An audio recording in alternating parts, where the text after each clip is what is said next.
Shalom, selamat malam, Oma Opa, Ibu Bapak, serta sahabat PKLU di mana saja berada yang dikasihi Tuhan Yesus Kristus. Bagaimana kabar Oma Opa di malam hari ini? Salam jumpa kembali dalam program acara saya dan PKLU membaca Alkitab bersama pada malam hari ini, Selasa 18 Februari 2025. Perkenalkan, nama saya Ibu Winarni Siombing, anggota PKLU Jemaat Harapan Kasih Bekasi. Salam sejahtera.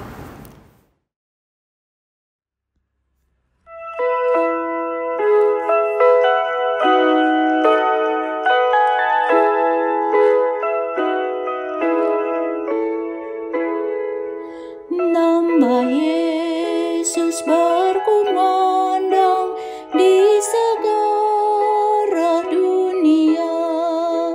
Nama Yesus menyampaikan damai dan bahagia. Hai, dengarkan panggilannya dan tinggalkan dosamu. Tiap orang yang percaya pada Dia berteduh. Yesus kaulah surya rahmat, Kau kobarkan hatiku. Bersyukur di jalan selamat, aku puji nama-Mu. Sahabat PKLU GPIB di mana saja berada, kita telah melakukan segala aktivitas kita di sepanjang siang sampai malam hari ini.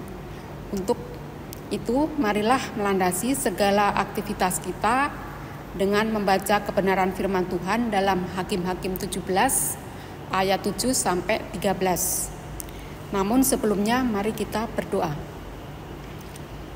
Ya Tuhan, terima kasih atas berkat dan rahmat sepanjang hari yang Tuhan berikan kepada kami. Kami bersyukur dan rindu untuk membaca dan juga diberkati oleh firman-Mu. Maka mampukan kami dengan kuasa Roh Kudus-Mu untuk mengerti dan mampukan kami juga melakukannya dalam nama Tuhan Yesus kami berdoa. Amin.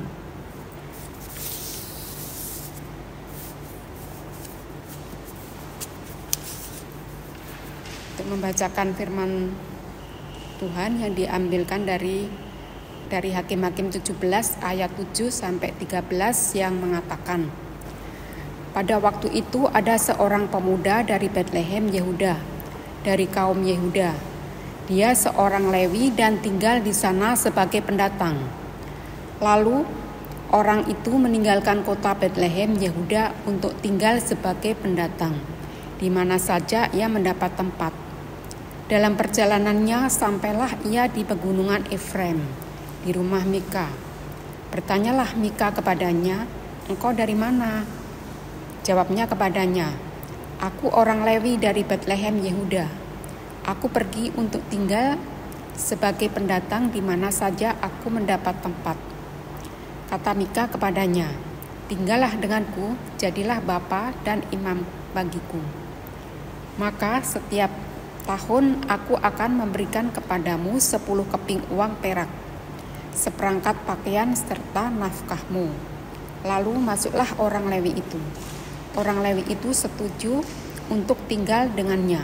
Demikianlah pemuda itu menjadi seperti salah seorang anaknya sendiri. Mika menahbiskan orang Lewi itu. Lalu pemuda itu menjadi imam baginya dan tinggal di rumah Mika. Kata Mika, sekarang aku tahu bahwa Tuhan akan berbuat baik kepadaku, karena seorang Lewi telah menjadi imam bagiku. Demikianlah pembacaan Alkitab pada malam hari ini. Terpujilah Tuhan Yesus. Haleluya. Renungan malam dengan judul membenarkan diri padahal salah. Kata Mika, sekarang aku tahu bahwa seorang akan berbuat baik kepadaku, karena seorang Lewi telah menjadi imam bagiku. Ayat 13. Endang Bingel Lestari dalam tulisannya Pembenaran Diri mengatakan berdalih dengan alasan yang seolah benar adalah salah satu cara menyangkal dan menghalalkan perbuatan salah. Suka atau tidak, menyatakan ini banyak kali dilakukan masyarakat termasuk orang Kristen, menyebut nama Tuhan untuk menutupi kekeliruannya. Mika mengangkat imam bagi dirinya sesuai dengan seleranya sendiri. Hal tersebut dilakukan dengan cara menahbiskan dan membayar orang Lewi sebagai jawaban untuk menyenangkan Tuhan dalam hidupnya. Maka Mika itu semua rencana dan kehendak Tuhan untuk menunjukkan kebaikan baginya. Ayat 13. Ia melakukannya agar dapat mengatakan bahwa ia memiliki seorang Lewi yang melayaninya sebagai imam pribadi di rumahnya. Tindakan yang dilakukan Mika merupakan sikap yang bertentangan di hadapan Tuhan. Sebab orang Lewi yang diangkat sebagai imam hanya boleh dilakukan oleh Tuhan. Mengapa Mika menginginkannya? Karena ia ingin melegitimasi tempat suci pribadinya dengan menempatkan seorang Lewi yang diakui secara resmi di sana. Jauh di lubuk hatinya, ia tahu bahwa penyembahan berhala adalah palsu dan tidak berarti, serta berharap hal ini akan membuatnya sah. Sangat jelas bahwa tindakan yang dilakukan Mika merupakan pembenaran diri di hadapan Tuhan. Ia tidak takut Tuhan dan tidak tulus beribadah di depan Tuhan. Saudaraku yang terkasih, Tuhan sangat rindu jika orang percaya datang beribadah kepadanya. Tetapi persekutuan yang menyembahnya, apakah sudah sesuai dengan petunjuknya? Karena mari kita berdoa meminta bimbingan Tuhan agar kita beribadah kepadanya dengan cara yang benar. Ibadah harus dilakukan dengan rasa hormat, sikap rendah hati, dan ditampakkan melalui perilaku terhadap sesama. Memuji Tuhan bukan menurut selera kita dan memilih para pelayan untuk kesenangan kita. Beribadahlah dengan benar kepada Tuhan. Demikianlah pembacaan Alkitab dan renungan pada malam hari ini. Terpujilah Tuhan Yesus. Haleluya.